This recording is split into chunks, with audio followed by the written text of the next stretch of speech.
Good afternoon, everyone. Good morning, Professor Williams in Boston. Welcome to the Tassiszaal in the heart of the University of Antwerp and also in the heart of the city of Antwerp for the conferral of one of the honorary degrees for 2022. My name is Anke. I'll be your hostess this afternoon in this beautiful location, and I am delighted and grateful to be surrounded by so much knowledge, hard work, and incredible talent. Unfortunately, it wasn't possible for Honorary Dr. Patricia Williams to fly to Belgium, but the good news is that we are so trained in ending up online these days that we managed to enable an online masterclass titled The Cupboard of the Emperor, Understanding the Complex Constellations of Language, Race, Governance, and Law. During the masterclass, you can ask questions using the chat function on the YouTube channel. After the masterclass, there will be time for a Q&A session in which Professor Williams will answer the questions you submitted. Then we will proceed to the conferral of the honorary degree, but first I would like to give the floor to Professor Frederik Swennen, Dean of the Faculty of Law, who will offer you all a warm welcome.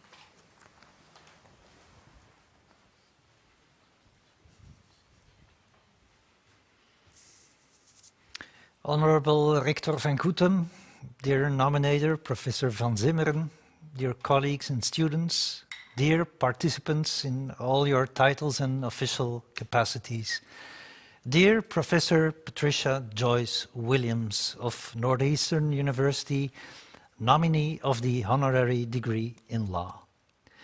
On behalf of the academic community of the University of Antwerp and of the Faculty of Law, I welcome you to this masterclass and award ceremony.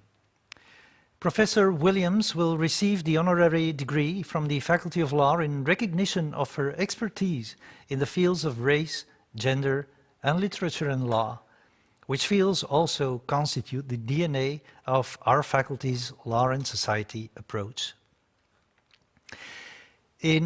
On Being the Object of Property, first published in 1988, Professor Williams wrote about, and I quote, trying to pin herself down in history, place herself in the stream of time as significant, evolved, present in the past, continuing into the future.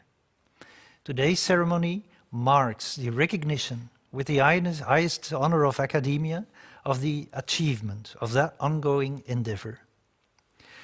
That recognition applies to the pressing themes Professor Williams so eminently analyzes, but also her devotion to methodology, particularly the critical legal studies and law and literature. Legendary around the globe and inspirational to so many scholars is her so eloquent call to deconstruct rights in view of reconstructing ideals in The Alchemy of Race and Rights, first published 1991. Our task, she writes, is to expand private property rights into a conception of civil rights, into the right to expect civility from others. We should wash away the shrouds of inanimate object status, so that we may not say that we own gold, but that a luminous golden spirit owns us. End of quote. Professor Williams has rendered visible and speakable in and for the law the oppressed, in all content and form.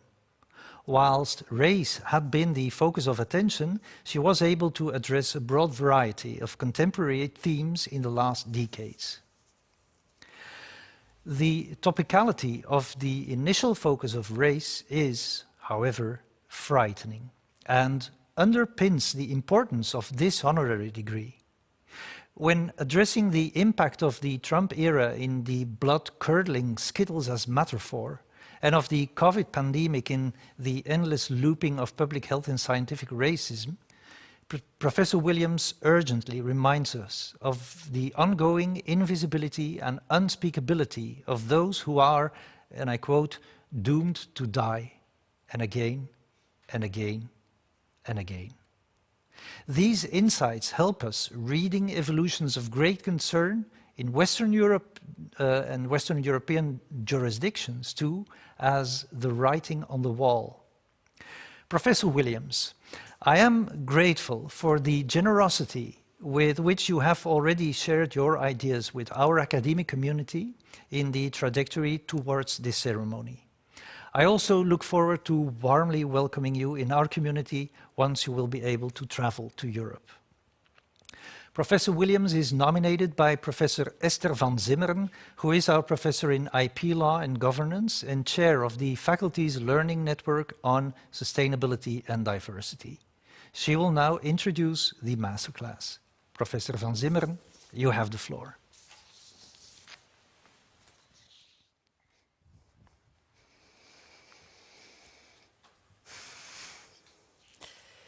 Dear Honorable Rector van Goetem, Dean, colleagues, students, friends, family, but most importantly, dear Professor Patricia Williams. It's an honor for me to follow our Dean in welcoming you to this online event dedicated to the award of your honorary degree.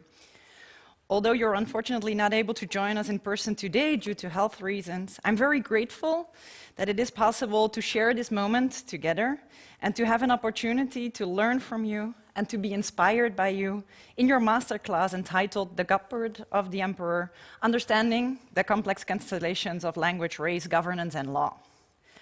Professor Williams is University Distinguished Professor of Law and Humanities at the School of Law and the Department of Philosophy and Religion of Northeastern University in Boston.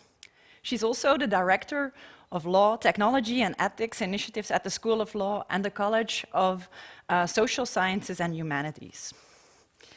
In this masterclass, Professor Williams will focus on the powerful constellations of language, race, and politics, illustrated by recent attacks on the American civil rights movement, including violations of voting rights, educational access, censorship, and book bans.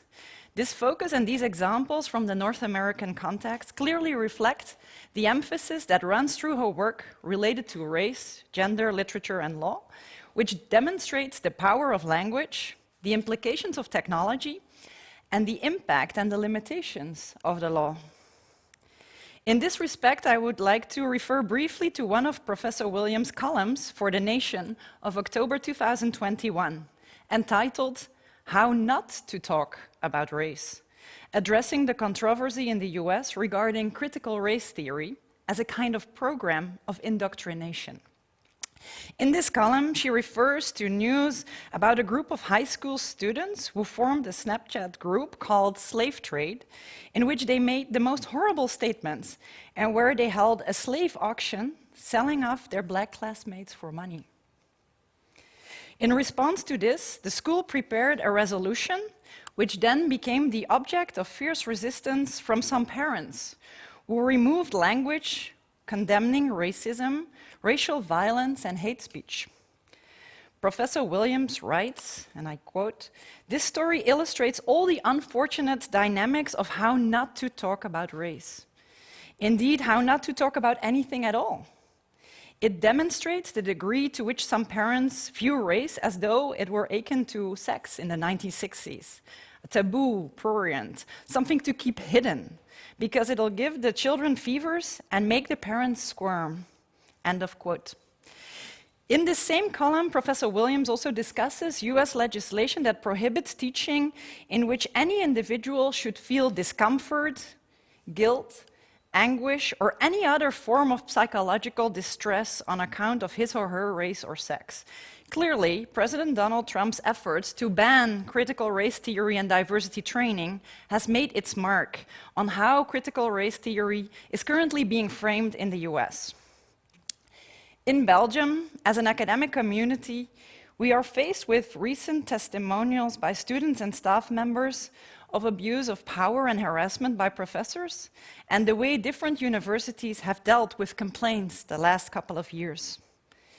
I stand here as the academic coordinator of the Learning Network Sustainability and Diversity, which, amongst others, addresses and raises awareness of racism, implicit bias, the importance of intercultural communication and gender issues, and which aims at creating a space where all feel safe to discuss aggressions they may encounter. Your work reminds us and signals the danger of taboos and bipolar divisions of us versus them, or us and them, and emphasizes our role as teachers, as role models, and our shared responsibility to openly discuss the power of language, the role of law, the persistence of racism and implicit biases, and the myths of purely objective perspective. Professor Patricia Williams, without further ado, you have the floor. Please go ahead. Dank je. Dank je van harte. Dank in iedereen. Wat in hier is dit. Ik ben vervuld van dankbaarheid. Dank je, rector Uten, Dean Svennen, Professor Van Zimmerman, Professor Van der Holle. Dank je, distinguished guests, students, friends. Thank you all. You can see my ability in Flemish just ran out.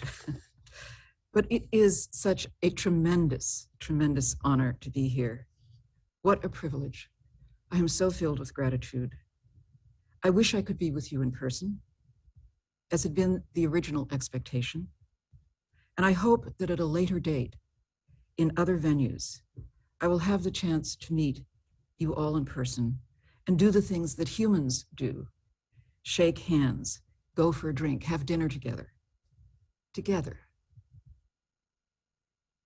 So this is a moment of such profound incoherence.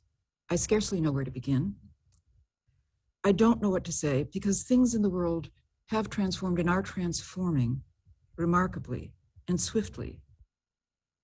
This is why I'm so particularly grateful for this honor, because it comes at such a crucial moment. Academic discussion of sex, race, identity, gender, and genre have always been vexed by a certain binarism, a body marked as a this rather than a normative that is a constant moral challenge. Yet the stakes of that challenge have risen of late, suddenly, dramatically. The dangers of living in a marked body have been ramped up in ways that aren't new, but have gained greater purchase with more violent undertones than most would have guessed, not just a few years ago, but even in some instances a few months ago. So again, I could not be more grateful for this opportunity to thank and to think with you aloud. And so I'm going to try to think aloud about what feels so heavy about this moment, about why the sense of precarity feels dominant and sticky and exhausting. And I'll lay out my preoccupations, which may not be yours, for there are a good trillion reasons to be worried. But for me, the first order is to find a space in this global blizzard of precarities and to hold a light to some little corner of a world gone mad and to try to disentangle what I can. So my process will be modest, only a few threads of this oppressive mess, only as far as I can see, which admittedly may not be far. And I'll divide my comments into three general sets of observations. First, that problem of incoherence. Secondly, the problem of context collapse. And three, the oscillations of recaptured and recapturing meaning. So the first, the problem of incoherence. I sometimes think that this is perhaps a byproduct of living in and through a time of apocalypse. And I'll risk calling it apocalypse just for now. I had a recent conversation with a colleague in the religion department who teaches a class on just that. It's entitled Apocalypse. And she asked her students if they thought this was an apocalyptic time. There are millions dead from a plague, climate change threatening our extinction, and one can all but hear the thundering hooves of those four horsemen. The students, however, said no, this was not a time of apocalypse or anything close to it. And perhaps it is the fact that they are privileged, they are students, university students. Perhaps they are in a state of denial. Perhaps it is a status of refusing to mourn, and it is this last that worries me most. That in the United States, at least, we have expressed our sense of dread by rolling over a sense of mourning, which has displaced perhaps the sense of danger with a sense of incoherence and an emerging lust for war, an uncontrollable desire to do random, odd things like fight with flight attendants on airlines when they're in the air. And it makes me think, this conversation with my colleague, that in ancient times, when great calamity struck, you stopped. Everything stopped. Debts were forgiven, most importantly. Time stopped, and the calendar began again. There was a new beginning. Historian Paul Kosman, and classics scholar, he observes that when time began to become linear, the idea of apocalypse was born. And he wrote a book on the Seleucid Empire, about, I think it's 300, 600 years before the Christian era. But when in those times there was no end of time, when great calamity brought no collective stop, but just started to keep rolling on, that's when life felt jumbled, incoherent, and the idea of apocalyptic thinking or existential dread or inexpressible traumatic fear stood in for the recognition of actual apocalypse. Anyway, the consequence of that I worry about in the contemporary context is perhaps captured by something that happened just 2 or 3 weeks ago. I was in my office and there was a parade that passed in the street below my window, and several hundred people were marching with bullhorns and banners, and they had only 2 chants: shame, shame, shame, and we say no, we say no. But what was interesting was that the purpose was unstated as far as I could tell. This is in Massachusetts, where the mask mandate had just been lifted, which has been the subject of so many protests in the United States. There wasn't anything that I could see on the banners that pertained to a specific object.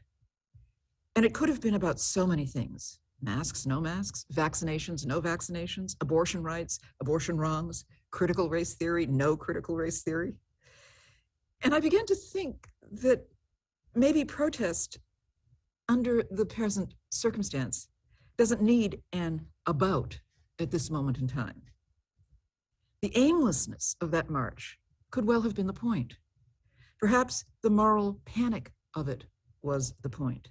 The shame, shame, shaming was the point. The oppositional defiance is perhaps the order and the ordering of the day. Maybe it was loud theater performing the paradox of being silenced. The fill-in-the-blank nature of their noisy shouting made me think of those in some parts of the world, Russia perhaps most recently, who have protested harsh citizenship laws by holding up posters that are entirely blank, and then have been jailed anyway, for even that wordlessness is too powerfully expressive. We know what you mean. And it doesn't make logical sense anymore because it doesn't have to. It's about creating and maintaining a sense of moral panic. And we live in these immensely powerful constellations of language, race, and politics in the context of moral panic about all of the same. In the United States in particular, this heat is stoked with the intentionally generated proliferation of danger signaling, dog-whistled words, gestures, symbols, and the often bad faith construction of those alternate universes we used to call lies. Right now, the focus is on the American civil rights movement, with everything from voting rights to educational access increasingly undone by language games ranging from flipped scripts to straightforward censorship and book bans and a good dose of sheer nonsense. So originally, when I was so kindly asked to give a talk like this, months and months and months ago, the focus of this talk was to be race decolonization, critical studies in the context of what I was thinking of as generally global crises, from police citizen violence to immigrant needs to homelessness to refugee crises. But of course, the entanglement of isms that stick to any of us at any given moment is reconceptualizing constantly. And at this micro moment, all possible categories of historical denigration seem to have been really mixed up, spat into random but sophisticated amalgamations of disparagement soup, deployed scattershot, like a great chunky melting pot of diversity insult. It's like a big game of that game we call scattergories or Mad Libs, where you fill in a blank, throw out a name. Joe Biden is a secret Satanist you come up with. Democrats are, grab words from random ether, Democrats are zombie pedophiles. Public health officials are a species of carnivorous fruit bat. The editor of the New York Times snacks on panda fetuses. And amidst this kind of craziness, and I'm not really exaggerating with those examples, critical race theory has somehow become a signifier for that corner of fearsome, out of control Marxism, anti-white hell, a place where civilization goes to die. And in the face of this very powerful rhetoric that is driving our politics at this moment, I don't know what to say. It isn't funny, it's exhausting, it's enervating, it is diffuse, atmospheric, hard to capture under the lens of moral claim, or within the logics of what we, or at least I, have traditionally thought of as the arts of persuasion or the making of some kind of legal or authoritative claim.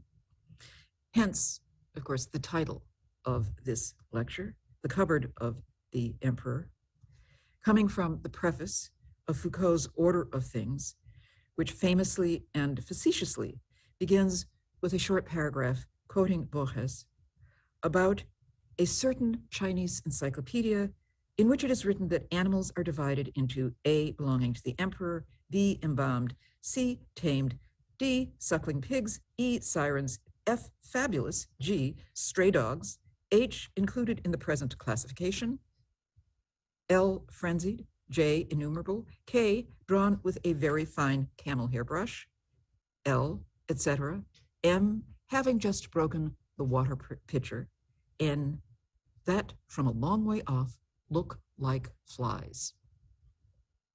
Now, as Foucault no doubt intended, the longer one stares at that jumbled list, the more one sees about the randomness of language and its potential for aggregations, the imaginative and playful ways that things can be bunched. It's funny, it's absurd, that list, but indeed no less absurd than the ways all kinds of random horrors have been bunched and attributed to race, and to critical race theory in particular. And because I am actually listed in Wikipedia as one of the founders of critical race theory, although I actually have never used that term with regard to my own writing, I think I write in a fairly idiosyncratic voice. And this is not to distance myself from critical race theory, but to find a certain surprise in finding myself so completely reduced to a label that is itself under a very particular kind of assault. So it's interesting, because I am listed in this very public way, to see the fury in the letters I get from people who've gotten themselves very worked up about whatever they believe critical race theory to be, and who take the time to write and fume and spew, who send awful stuff and pictures of middle fingers and naked body parts and open sewers. And in the true spirit of Borges or perhaps Foucault, something has happened over the last year. Ultimately, I find myself looking for similarities among the objects in that strange imaginary cabinet of suckling pigs, sirens, the having been broken water pitcher, and a fine camel hair brush. Over time, I am finding that I too am an animal that belongs to the emperor, alongside, etc., the frenzied and the innumerable. I look at the hate mail and I string together the associations pitched in and piled upon. The word angry goes with the word black, goes next to woman, goes together with a picture of an open sewer. It's starting to make sense. We rationalize. We make sense as sense-making beings. Indeed, Borges's typologizing has begun to signify the feeling of living in the loony mind prison that is this epochal pandemic. I see the similarities these days more than the absurdity of their grouping. That stray dog, he and I, we're in this together now. Will Smith slapping Chris Rock at the Oscars? Well, could as well have been me. And that's what racial stereotypes and gendered fundamentalisms do anyway. A whole bunch of jarringly different elements jammed into the same box. Angry, black, woman, sewer, man, rage. A bunch of stuff with which you end up sharing common cause because you live in the same taxonomic system. That overflowing sewer is the absurdity that lives next door, which makes us no longer different, but a little bit the same. The very nature of associational systems both mark us as different and merge us as the same. Not so disparate, after all, is pandemic stew. And this leads me to my second concern, which is the matter of context collapse. Context collapse is a term that means the flattening of multiple audiences into a single cohort. So let me go back a little reluctantly to that stunning, incoherent moment of Will Smith slapping Chris Rock at the Oscars, the slap heard round the world, televised to millions, scattered across the globe. I am taking the liberty of assuming that it even made it to Belgium. I never watched the Oscars, so it almost didn't make it to me in Boston. But the definition of context collapse is when a surfeit of different audiences occupy the same space, and a piece of information intended for one audience finds its way to another, with that new audience's understanding being all the stronger for failing to understand in the original context. And that image, again, that weird moment that went out to multiple audiences, was subject to multiple interpretations, multiple points of view, angles of connection. It drew multiple opining about the usages of the word assault, or defend, or the meaning of the word violence, or the law, or justice, or just desserts. And again, because I didn't hear about it until the morning after all of this happened, and having not seen it, I was just sure it was a big joke. When I first heard it, I said, oh, I think this must have happened in Congress, not at the Oscars. And so others saw it as chivalry, as Will Smith's defense of his wife. Some saw it as testosterone-fueled barroom brawl. Some have been eager to politicize it as exemplary of Black male violence in the inner city. Others in the audience saw fit to give Will Smith a standing ovation for apologizing. Others saw it as eclipsing the Venus and Serena Williams, the sisters, whose story was the subject of the film he was there to promote or represent. Or maybe, as so many others saw it, it was just a big publicity stunt, scripted. But all of those views, all of those points of view inhabited the same space at the same time, if each perceived through multiple different experiential lenses. Hence, context collapse is a term, while first coined by sociologist Irving Goffman many decades ago, has come into much more common parlance since the rise of technology and the ubiquity of social media, through which vast and radically different audiences connect. But not just connect. New technology enables us us, them, we, they, to peer into each other's worlds and make judgments from often very distant removes. And this, I think, takes me to my next third concern about marketed meaning, about the capture and captivity of political conversation in particular, and of political meaning. This habit of peering, this living online 24 hours a day, allows us to peer into each other's lives, but again, from far-flung geographies, with often very little personal engagement, with no time spent, with no context. And it reduces, I worry, a lot of our sociality, as well as our politics, to a game of voyeurism. Well, at best, a game, and at best, voyeurism. At worst, it has become a market for exposure, a capturing of intimate, granular data in a technological or a machine universe that can assort data points into not us, not revelatory of embodied subjects, but into exoskeletal assemblages that displace and replace us. So at this worst, it is a market for surveillance. And at worst, it is an engine for powerful new forms of propaganda that can assign meaning, disrupt knowledge production, shatter worldviews, destabilize the currency of language itself. And understanding this improvisational nature of action-inducing language in combination with powerful technological enhancements, I think is integral to an ethics of knowledge production and to grappling with how the recent engineering of the erasure of certain aspects of our culture defies many of the traditional governance structures of law. This has become largely a battle over national and nationalist narratives, over memory and memorialization.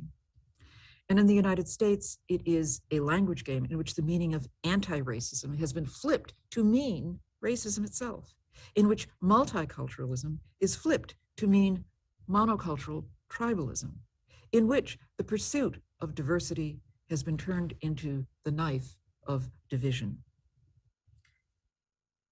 And in this regard, it's like the ground has been ripped from beneath those of us in academia who are committed to an entirely different project. There is no mooring to the work, for example, that I have spent my life producing, or to the conversations so many of us thought would make the world a kinder, gentler place. Critical race theory has been turned into an amorphous, undefined monster that is not critical race theory. And it's becoming quite dangerous, I worry. Just last week, former President Trump said the following: getting critical race theory out of our schools is not just a matter of values. It's also a matter of national survival. We have no choice, he said. The fate of any nation depends upon the willingness of its citizens to lay down, and they must do this, lay down their very lives to defend this country. If we allow the Marxists and communists and socialists to hate America, there will be no one left to defend our flag. I worry about that laying down of lives to eradicate an academic discipline. And weirdest of all is the way that disparagement, and that kind of disparagement, using a distinctly American vocabulary of a pretty racialized debate about American constitutional principles like the First and Second Amendment, free speech and gun rights, has been globalized to the degree that Vladimir Putin speaks of woke culture. And Russian Foreign Minister Sergei Lavrov has denounced the threat of cancel culture as what they are fighting against in Ukraine. In a speech to university students in Moscow just last week on the 23rd of March, Lavrov wrote or said, "I think what is going on is an attempt to cancel our common history as part of a strategy to aggressively contain the Russian Federation." And then lest it be understood that he was only talking about the Russian Federation, he then turned to Hollywood. Hollywood, he says, Hollywood changes its rules now too, so that everything reflects the diversity of modern society, which is likewise a form of censorship, which stifles art and imposes various artificial restrictions and demands. I saw Black people playing in Shakespeare's comedies. I don't know when we will have a white Othello. And you see that that's an absurdity. Political correctness pushed to such absurdity won't end well. End quote. And we'll put aside for the time being, of course, that white actors have played Othello over all the centuries since Shakespeare wrote and published these plays. Laurence Olivier, Anthony Hopkins, Orson Welles are only the most notable Othellos. But what happens in that small paragraph I just quoted? What happens when diversity is used to equal censorship, and censorship of the nation and of the narrative of its common history? Certainly, if one believes anything one reads in the newspaper or news media, Putin has criminalized as well as killed dissenters, critics, artists like Pussy Riot. Even utterance of the word invasion, as well as the mere gestures nodding toward dissenting points of view, as well as those arrests of those who hold up blank signs and placards, again, if one can believe what one reads. And notice that while censorship is legally an action by the state, censorship is an action by the state, it has been inverted in that model, in those sentences, so that the threat of censorship emanates from those who are positioned as not state actors and whose expressions are posited as stifling, threatening, and, quote, ending the Federation by canceling a very particular nationalized narrative of phenotypic self, of common culture, of mythic, even when it's made up, history. It is we, the people, who are therefore positioned as threats to the life of the body politic, this abstracted body politic. Now, last week, as you may have heard, there were hearings in the United States to interview the president's nominee for a position to the Supreme Court of the United States. The candidate, a lower court judge named Ketanji Brown Jackson, is superb and supremely well qualified by any measure, dripping Harvard degrees. But the question she faced often had little to do with her and more to do with trying to find just the right descriptor in which to encapsulate her, to capture her, just the right word with which to shelve her in Borges's cabinet of curios, of curiosities. She was questioned with interrogations like this: how do you define a woman? Do you think babies are racist? While holding up a book that said The Anti-Racist Baby. Nothing that she had ever read or claims to have read. But again, this was a kind of performative posturing that had nothing to do with who she was. One senator repeatedly hectored her about having a hidden agenda. Is it your personal hidden agenda to incorporate critical race theory into our legal system? Is it to let violent criminals and cop killers and child predators back to the streets? And again, Ketanji Brown Jackson, Justice Jackson, has had no association with critical race theory or academia. But apparently the fact that she is Black then became the obsession of her interrogation by many of the senators in our Congress. And to the extent that newspapers denounced the attempt to link her to critical race theory as slanderous, which again speaks to the double-edged way in which the meaning of critical race theory has been rendered a slander rather than anything like a discipline or a good faith body of study. And so suddenly, critical race theory has become repurposed for the 2024 election cycle, the political football of our time. It is as though words and ideas have been copied from bathroom walls and the script, again, violently flipped. A definitional transplant has occurred in which all meaning is upside down and critical race theory has become a thing in scare quotes, a cynically invented golem, a balloon filled with toxic and explosive gas, a cipher for fear, anger, and almost entirely imagined scenarios. It's also an attack on memory. It's an attack on history, on literature. It's the digital age's equivalent of book burning. Indeed, across the United States, school libraries have been removing hundreds of titles, curricula, and syllabi. We have eliminated hundreds of history modules, axed books by Toni Morrison, Isabel Allende, Henry David Thoreau, Herman Melville, Simone de Beauvoir, even Shakespeare, for teaching uncomfortable and distressing ideas. Teachers are being fired. Principals are being fired. School districts risk having their funding cut if they violate vague laws about teaching critical race theory and what some have called its progeny, similarly undefined. A friend of mine lives in New Jersey, the state of New Jersey, in a town that is excising Toni Morrison's book, The Bluest Eye. Parents are furious because they say it's an obscene book because the narrator is a child who's been abused. That's offensive to the anxious parents of northern New Jersey. But the irony of this is that those frenzied parents had all studied, or ought to have studied, The Bluest Eye in their day. In that school district, it was required reading all the way since the time it was published in 1987. But they seem to have forgotten that they read it. They have forgotten that it didn't upset them at all back in the day. And so the CRT, or the critical race theory, of this nightmarish imagination is sensational, affective, felt, not thought. It is this kinesthetic power that renders this propaganda so dispositionally powerful. These laws that are suppressing not just conversations about race in schools or workplaces, but they deputize citizen spies, much like similar new laws designed to narrow access to abortion.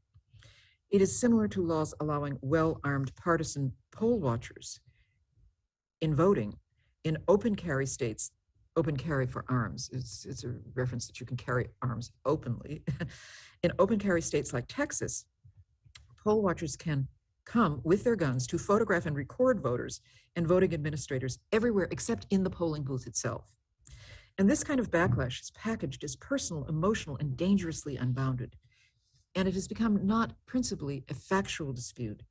It is impossible to tell you what critical race theory is, for this is no longer a definitional dispute, again, but an epistemic dispute. And this well-honed art of distraction is what the conservative think tank Manhattan Institute's Christopher Rufo, a fellow there, did when he crafted this current attack on critical race theory, which came out of nowhere just a few months ago, literally at the beginning of in March of last year. He is widely credited with being the ideological picador behind Trump's executive order about critical race theory. In a much cited tweet last March, he wrote that his goal was to run a public persuasion campaign that would conflate any number of topics into a new bucket called critical race theory. We have successfully frozen their brand in the public conversation and are steadily driving up negative perceptions. We will eventually turn it toxic as we put all of the various cultural insanities under that brand category. The goal is to have the public read something crazy in the newspaper and immediately think critical race theory. We have decodified the term and will recodify it to annex the entire range of cultural constructions that are unpopular with Americans. So he's straightforward about his political ends. I basically took that body of criticism, I paired it with breaking news that was shocking and explicit and horrifying, and I made it political. I turned it into a salient political issue with a clear villain, and it's worked. There is now even a move to make public school teachers wear body cameras so that parents can maintain control of what goes on in the classroom. So this question of surveillance is literally to the extent of wearing body cameras when one teaches is complicated in the American context. So many of these technologies being deployed have their roots in very old practices, indeed in the practices of slavery.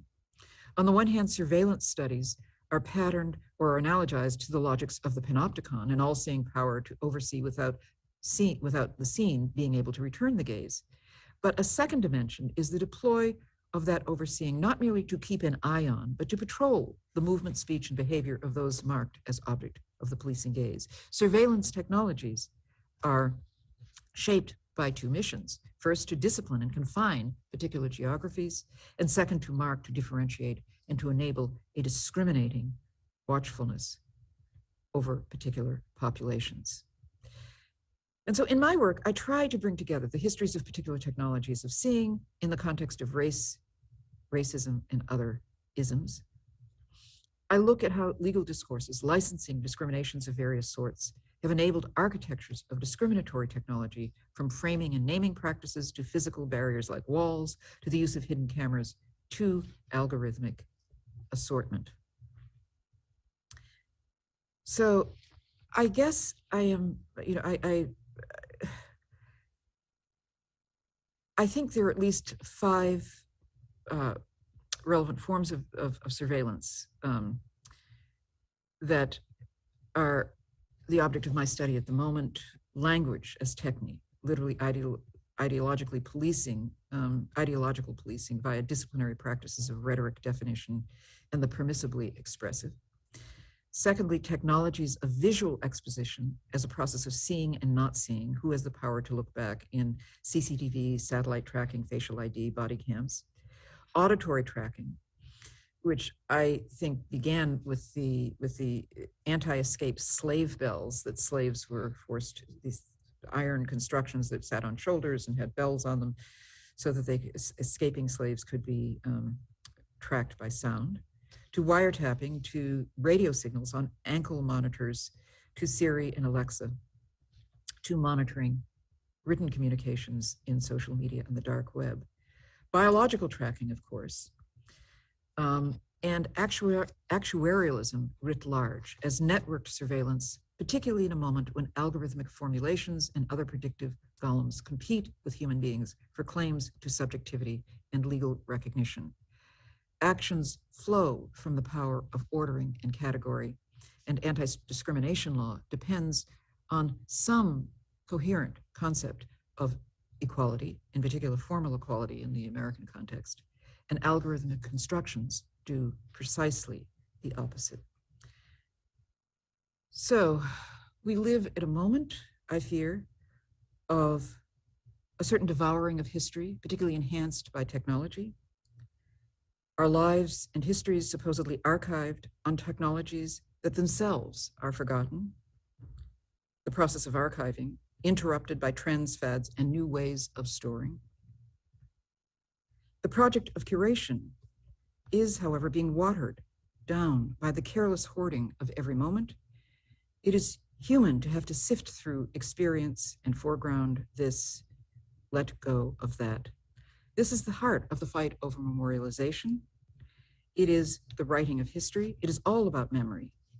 As Paul Virilio, the philosopher, talks about the forever present, which occupies us these days in ways that bury what happened yesterday. There is access to everything but reflection on nothing. And at the same time, there is no ability to gracefully let go. We are captured forever somewhere. And that superhuman memory of the machine, that memory that can never be scrubbed except by professional hackers, condemns us to life sentences for our nonconformities, not merely our convictions. And it threatens, ultimately, in law, the notion of forgiveness, which is a generous form of forgetting. It threatens the very notion of amnesty, the notion of mourning, which I think so contributes at this moment to, again, our sense of incoherence. Mourning being a process of working things through until we can finally let things go. It's a psychological dimension to some degree, but I think it's also a technological challenge built into the architecture of this recent temporal ordering, the tenacious assortments of technology that are obsessed with storage, but not with the humanity and the grace of letting go.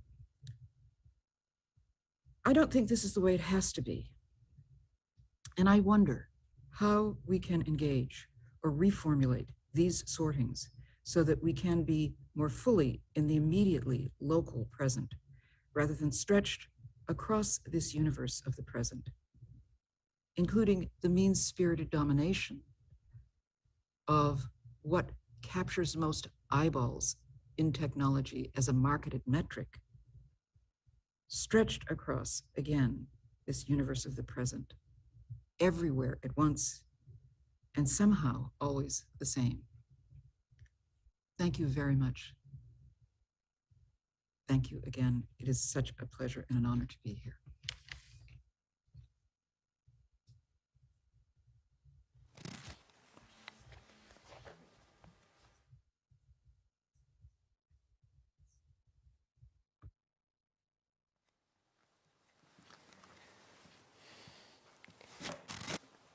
Thank you very much, Professor Williams. It's unfortunate in a way that we don't have first a round of applause now before we get into the Q&A, but that's one of the limitations of this kind of engagement with each other. Thank you very much. I will now try and raise some of the questions that you have provoked with your lecture, and of course, I think you've taken us in many directions. But maybe, also because I know many students are attending this masterclass, it may be good to maybe help us understand where you think the starting points could also lie in, and perhaps you will not like the language, in fighting back in a way. You have exposed the way critical race theory and language is used and abused, but it kind of gives us a very grim picture. And I think many of us are asking themselves, so, okay, but how can we try and react to what you have so eloquently exposed? So would you be willing to share some of your thoughts where you think entry points may exist for us as citizens, for us as students of law in particular also, to address some of the points you have raised?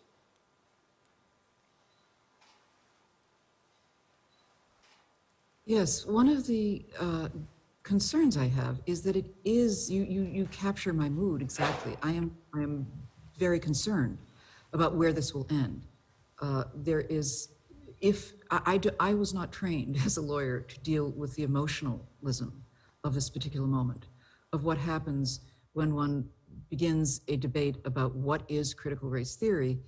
And you see this frequently on television. There has been some pushback by television commentators who interview people, and they are, they're deeply upset. They want to transform curricula. They want to get rid of critical race theory. And then they're asked, what is critical race theory? I don't know, but I don't like what I've heard about it. Well, what have you heard about it? Well, I don't want to get into particulars.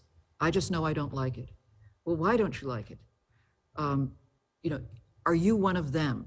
So and so for me, part of it begins with the discussion of these rhetorical terms that cut off discussion. For me, it seems to me, part of the pushback, again, is not what I was trained for in particular, but is at the center of what we do, which is tell people to read. If you don't like critical race theory, read it. And as in this, among the parents in Northern New Jersey, some of them may actually have read it, but not realize that this is what they are proposing to eliminate. I also do think, again, this is beyond my disciplinary concern. I think it speaks to an extraordinary, woeful lack of education about the history of how people get not just demonized, but ultimately harmed through the enactment of civil war, through the action-inducing language that leads to genocides. And the fact that we don't see parallels between the increasing use of what rhetoricians called action-inducing language really worries me. And that so much of a population really is warming to the idea of an American Civil War, to the degree that in classrooms, students are saying, just wait, there's going to be a civil war, like it's a threat aimed at a teacher. And so for me, I would love to see more education. I'm, you know, there's, you know, about what happened in the universities and the schools in the Weimar Republic. I don't want to catastrophize. I don't want to make an example. I'm very cautious about doing that because I don't want to make an example of something that these are not necessarily directly parallel.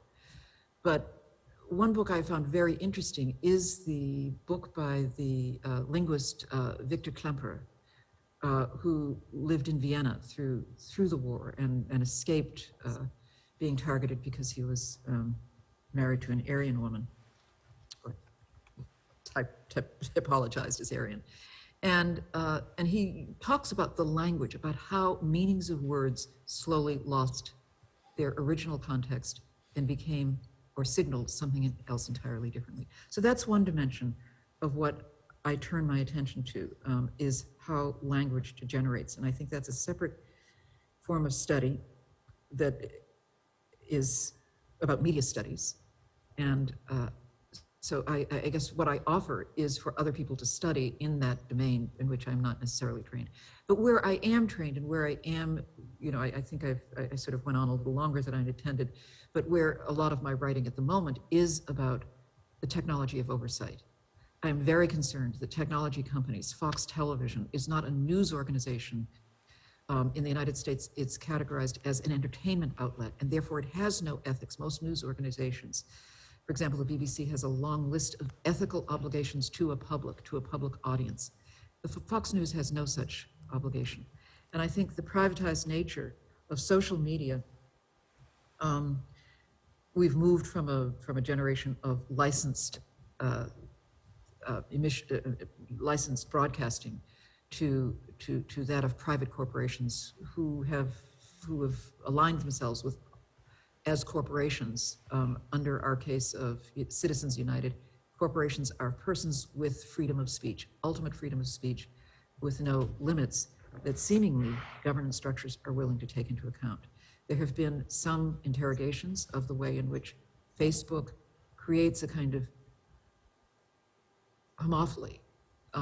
That is to say, they count and they structure your feed of what you read by, not of the people who are your best friends or you've known the longest, but by how many strokes, keystrokes, you engage in with those people, and with the idea that somehow that's the people with whom you're most engaged. But of course, the number of keystrokes can indicate nothing more than emotionalism, which unfortunately actually correlates much more to anger or emotional distress than it does to peace, love, and happiness.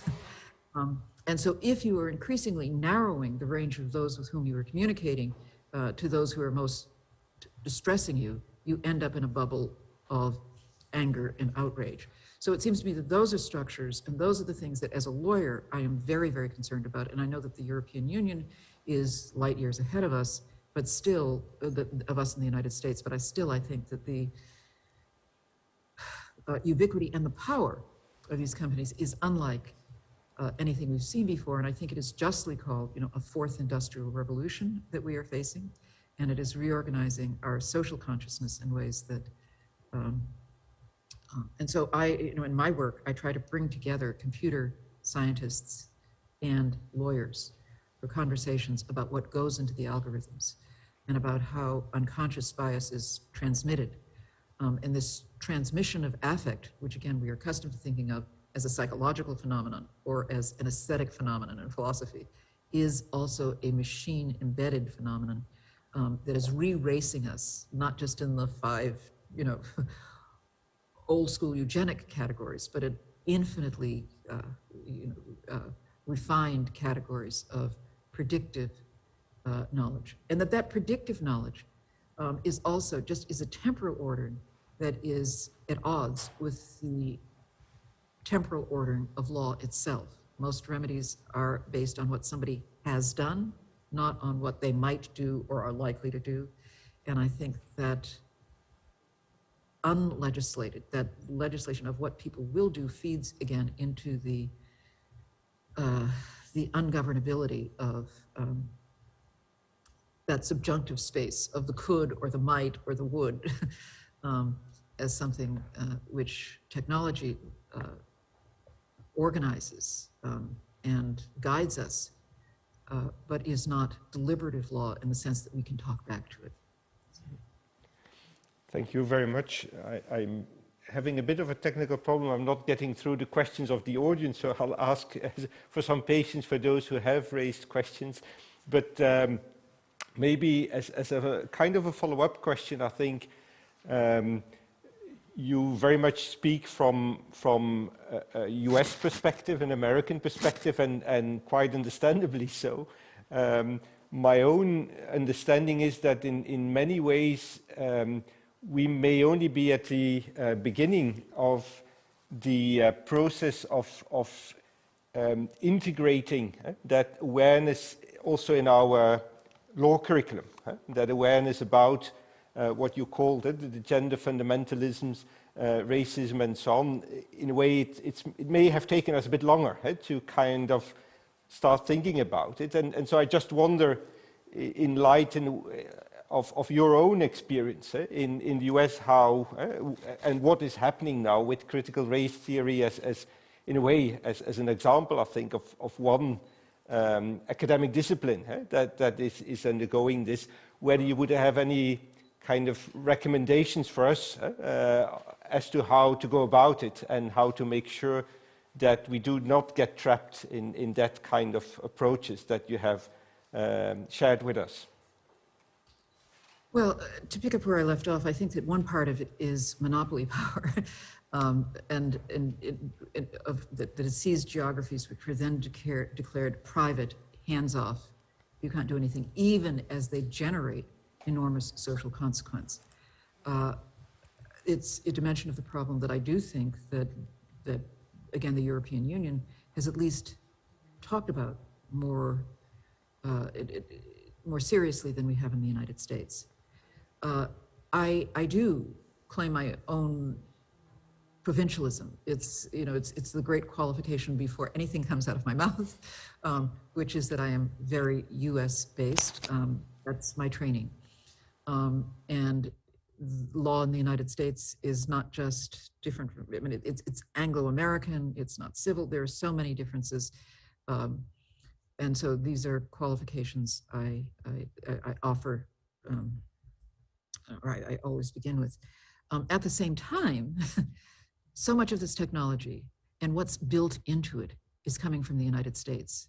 It is a mental space. It is a design structure. It is an architecture of technology that is rooted in the United States.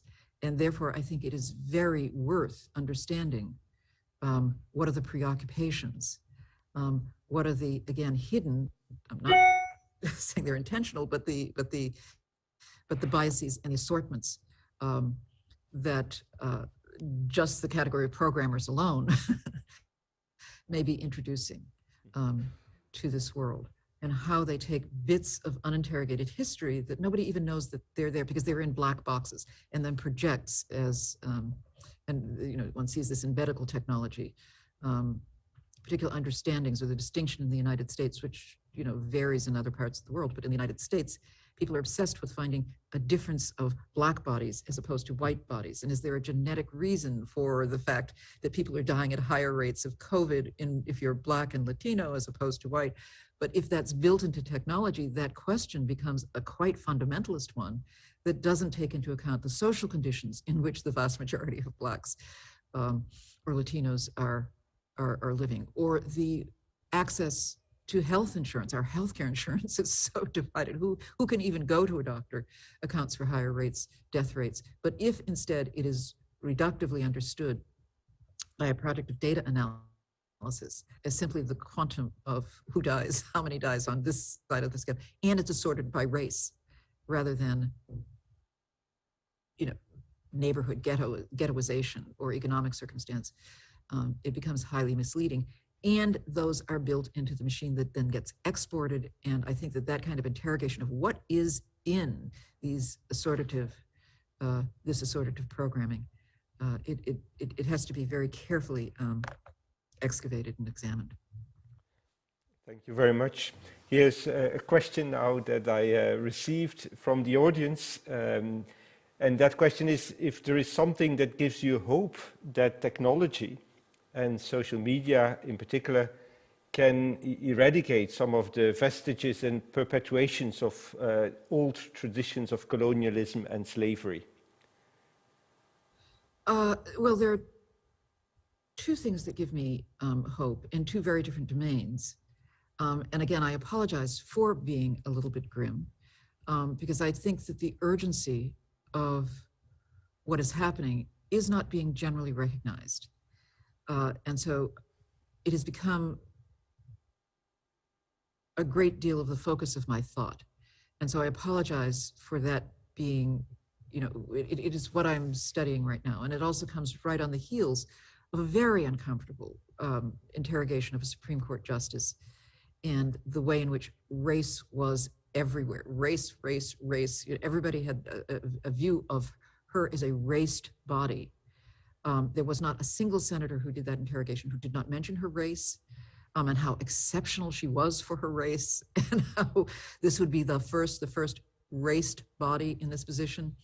And yet at the same time, the question that she got in terms of determining whether she'd be on the Supreme Court, will you take race into account when you're in the Supreme Court? Do you ever think about race?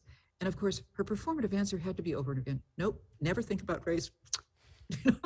And it was such, it's not just hypocritical, it is about the performative nature of the way in which race works in our society.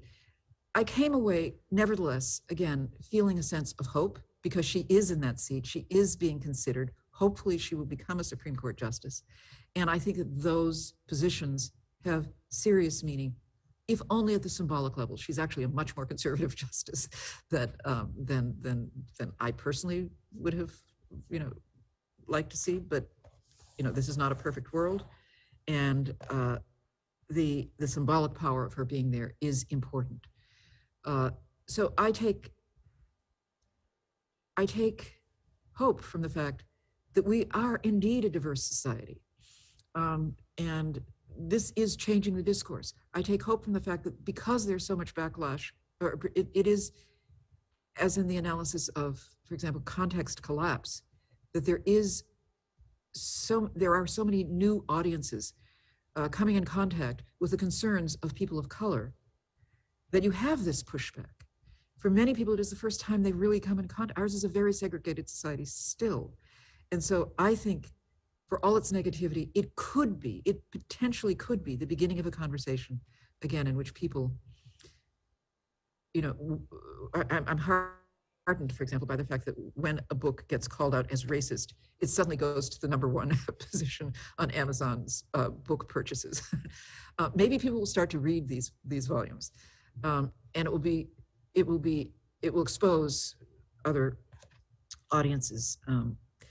And the second is, the fact that technology does not have to be. We're in the very early days of this technology still, as powerful as it seems.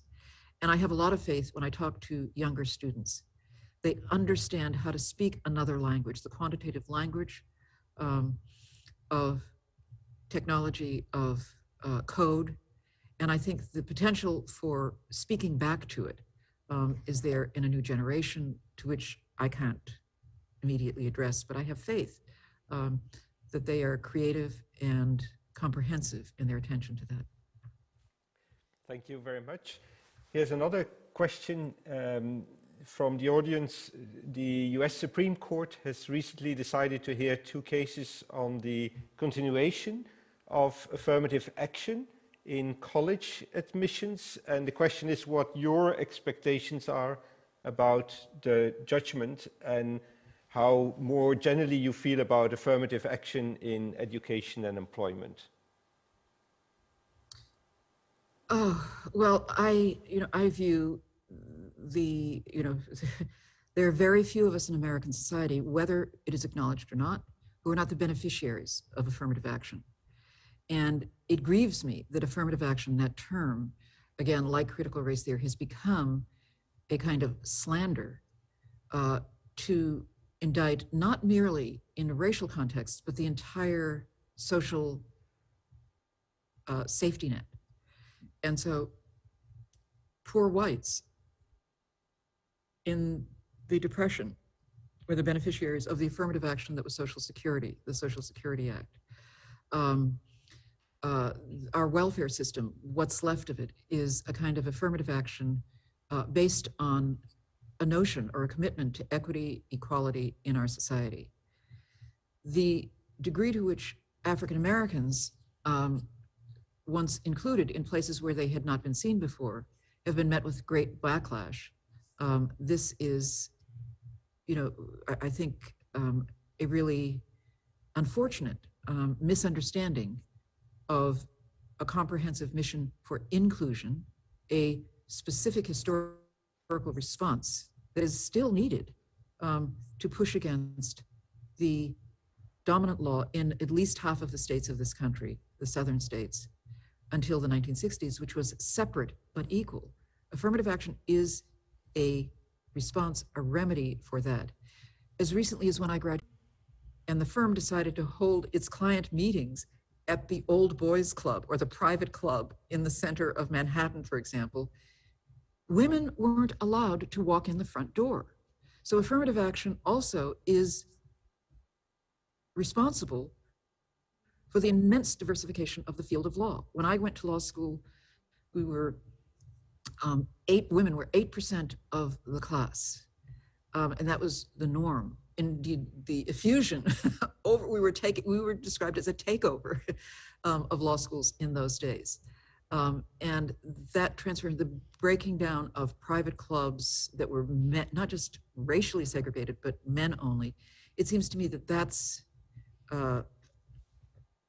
part of this history. And so I think while affirmative action can be misused, it's like any implement of remediation, it may have to be adjusted over time. I don't take lightly the accusations that if you're going to institute a strict quota system, that this is parallel to systems that discriminated against Jews in our history, and that potentially one has to look very carefully, could be a source of prejudice against Asian Americans in our current society. But the truth is that in law, quotas are not part of what we mean by affirmative action in law in the United States. But the popular discourse reduces affirmative action to quotas. And that's simply not the case. So it seems to me that the terms of this, defining exactly what we mean by affirmative action, the legal question as opposed to the popular derogation of that question, or its use as an excuse, the only reason I didn't get a job is because they hired a less qualified minority person. Again, I constantly have to remind some people that African Americans, for example, are only 12.5% of the population. We couldn't be taking 100% of the jobs of white men. So that's one concern I have. I also read the affirmative action case as coming up against another case that's before the Supreme Court, which is a case about religious freedom. And that's a case in which a woman who runs a printing business wants to discriminate and not provide services to print, for example, announcements of gay marriage. And she wants to be able to discriminate among customers and not serve gay families. And it seems to me that's a very important case, even more important than the affirmative action case, because if indeed the Supreme Court and a lot of prognosticators are saying that the court will actually permit that discrimination based on religious freedom. But in our history in the United States, religious freedom includes the religious freedom to say that African Americans are a different species. I don't believe that they are truly human, therefore they are not part of the community of regard. And so it's too closely parallel to me to be able to do this kind of discrimination against LGBTQ gay populations. It is very similar. The structure of that case is very similar to the cases that ultimately led to the Civil Rights Act, because so many white Christian nationalists, people forget that the Ku Klux Klan, it burned crosses because it was a religious movement. And so that history of religious freedom in our country has me quivering with a certain apprehension, not just for the sake of gay rights, but for the entire question of equal protection in our constitutional order. Thank you very much. Maybe a short final question, because our time is almost over. But another question that was asked is why it is so important to teach critical race theory at schools at large and not just to law students in particular. Again, I would have to have two sets of answers. Critical race theory, as I understand it, is not something that I had ever suggested or thought would be taught in, outside of a law school. I mean, critical race theory is a conversation. The term is very, even among us so-called critical race theories, it is a conversation among people who have a very wide variety of points of view. We do not all think the same thing, but it is commentary on cases, on history of cases, on remedial schemes within law. All are welcome to join in that. But again, a lot of what's being grouped under critical race theory is not what I think of as critical race theory. So if one expands that meaning to a larger discussion of education in high schools or education in colleges or diversity education in workplaces, then that's something beyond what I think of as critical race theory, as it was until about a year ago, a year and a half ago, when suddenly became popularized in this very overly broad, spilling, incoherent way. So then I will answer the question, the second level is that I will answer the question not about critical race theory, but what does it mean to teach about race and inequality and difference or diversity in any setting? And I am absolutely somebody who believes that we do need to talk about it in any venue. The idea that children don't see race, that children don't have an understanding from very young ages of the way in which race is, that even blind people have a sense of race just from the way in which we have discourse. It's not just about seeing. So colorblindness is a way of avoiding the topic frequently. I don't dismiss colorblind as an ideal. It is something that we could in society make much less relevant in terms of outcomes. But in truth, there's plenty of data to show that we are not colorblind. We see, and that seeing has, it's a colonizing way of looking, and that's what we need to work at. And so I am not a childhood I'm not a childhood education expert, but I did raise a son. And when somebody would say, "Oh, look, he's the colored kid," from the time he was in 4 or 5 years old, I had to provide answers. The idea that a teacher couldn't engage in that really is shocking to me. And it seems to me that I don't want, that you don't want teachers saying ignorant things, or teachers who have never come up against the question of race to be answering off the top of their heads. I think it's valuable to have those who are better educated in development to be able to craft books that are appropriate for that age group. And we can fight all day about what's appropriate or what's not appropriate. But when you have a law that says none of it's appropriate, that's where, for me as a lawyer, I become really, really worried. And again, this is about context. It's about place. It's about, what works. Is it hitting you over the head, with "thou shalt nots"? I mean, is it making its own little polemic that does turn people off? Or are there more gentle ways of engaging people with the topic that allow them to see each other as those worthy of regard and included in a civic discussion that ultimately is about our equality as citizens? And I think we can certainly do that. There are lots of ways to some efforts are successful, some are not. But it seems to me it's at that realm of figuring out what brings us closer together, as opposed to, "thou shalt nots" from on high. That's what worries me most. Thank you very much for your very inspiring thoughts also, and that thinking together. I'm now happy to give the floor back to those who will take you through the ceremony.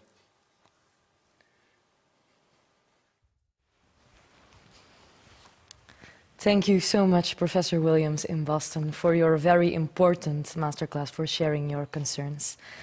And now it is time to confer the honorary degree in law. Nominator Esther van Zimmeren will start with the laudation. Afterwards, Rector Herman van Goethem will read the diploma text before Honorary Dr. Williams gets the chance to say a few words of thanks.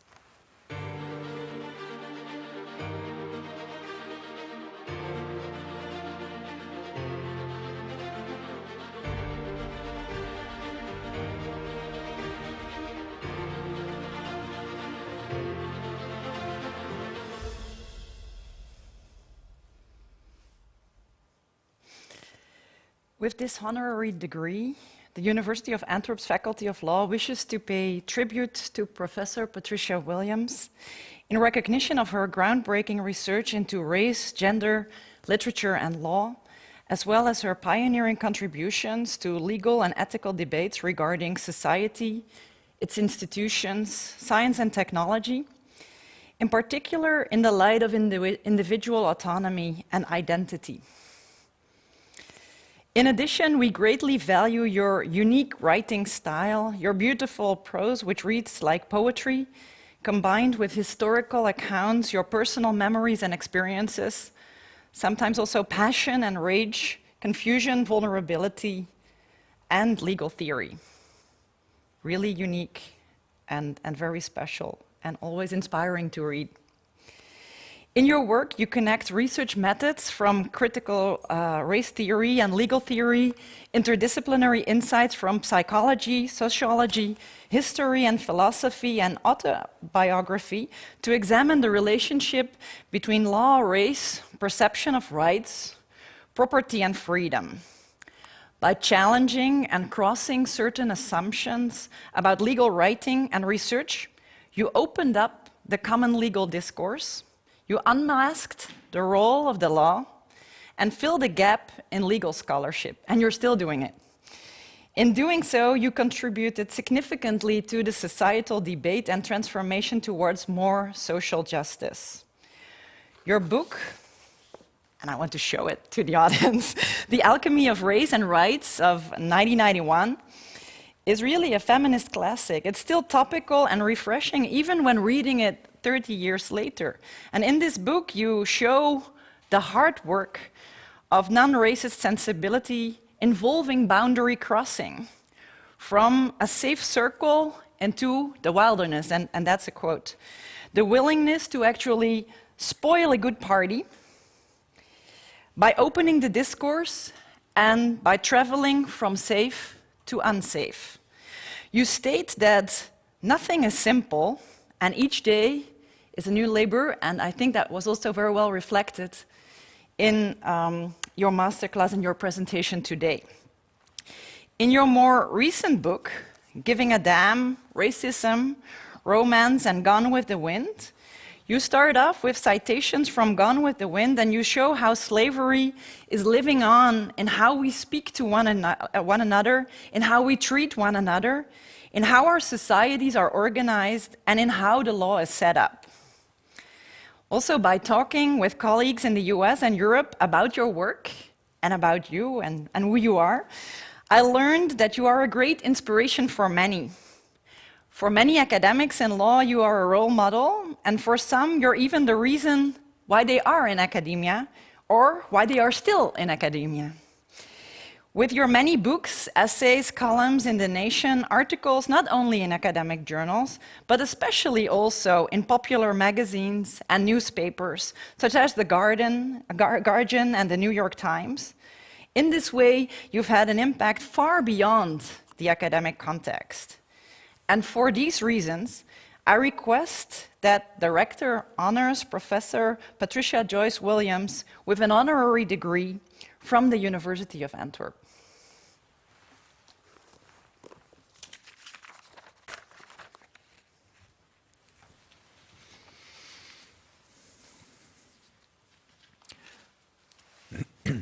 On the recommendation of the Faculty of Law and by decision of the Executive Board, the University of Antwerp confers upon Patricia G. Williams, Professor of Law and Humanities and Director of Law, Technology and Ethics Initiatives, Northeastern University School of Law, the degree of Doctor Honoris Causa in law, in recognition of her expertise in the field of race, gender, literature and law, and her outstanding contribution to legal and ethical debates on society, science and technology. Dear colleague, you can see here the honorary medal and the diploma. The diploma and the honorary medal will be presented to you later this year when you visit our university. I would like to congratulate you for this honorary degree. It is very inspiring to listen to the legal and ethical analysis you are making in the context of heavy debates there in the United States, discussions which also resounds here in Europe, discussions which have a certain impact, while of course, when everything is history, situation in Europe nevertheless is different in some aspects. Personally, I'm very happy that we have here in Belgium concerning the elections a proportional system and not a political majority system. The polemics in the United States and in Great Britain too are different from that perspective too. A variety of views. As you said, we should discuss about race, these things, about categories in society which provokes inequality. I think that at my university, these questions should be translated in an analysis on respect and inclusion in the context of diversity, where, for instance, an aspect like as Eurocentrism in our way of thinking, in our curricula, is, I think, important. Thank you very much for accepting this honor. Thank you very much too to dear colleague Van Zimmer, our Dean, Professor Frederik Svennen, for nominating you. I am so happy that we could present you this degree, and I hope that we will have soon the occasion to meet. May I invite you now, maybe as it is a tradition, you can add now some comments. Thank you very much.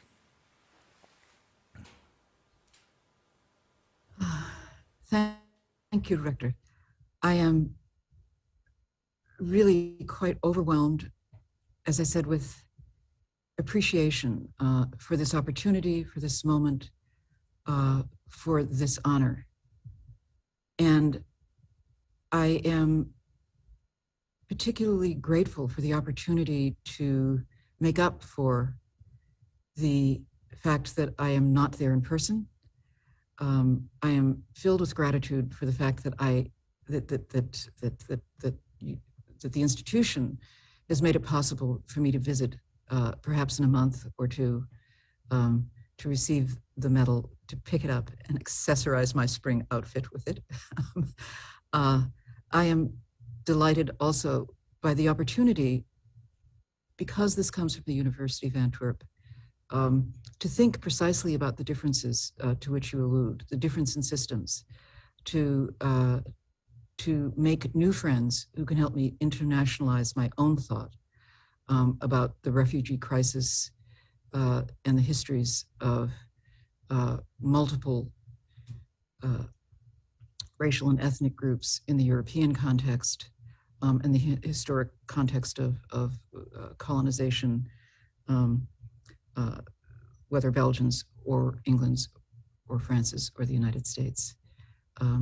I feel very, very privileged to be among the few who have been able to have access to this extraordinary range of thought and collegiality. Thank you all so very, very much.